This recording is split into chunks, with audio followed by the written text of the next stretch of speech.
Tere, mina olen Priit. Ma töötan Eesti Teadusagentuuris ETIS-e osakonnas. Minu tööülesandeks on ETIS administreerimine.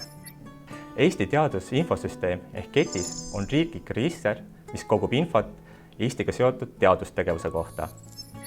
Seda nii asutuste, teadlaste kui ka teadustegevuse mõistes.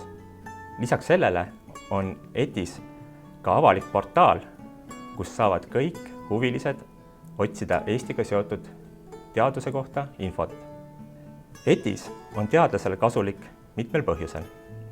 Esiteks saavad kõik teadlased meie portaalis avaldada oma andmed CV kujul.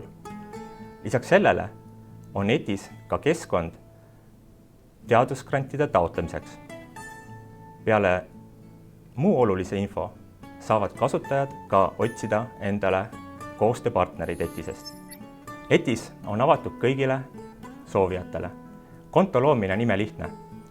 Kui sul on olemas ID-kaart või mobiil-ID, saad sa konto avada sellega. Juhul, kui sul neid veel ei ole, tuleks sul võtta ühendust ETIS abitoega ja me saame sulle konto avada.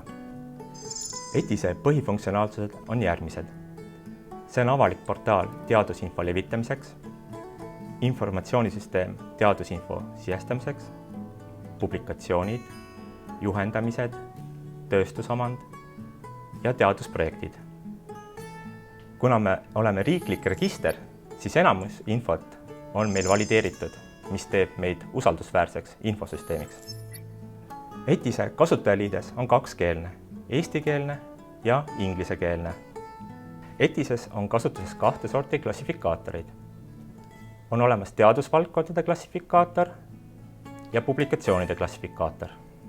Teadusvaldkondade põhiklassifikaatoriks on Frascati klassifikaator. Publikatsioonide klassifikaator määrab ära publikatsiooni mõjukuse.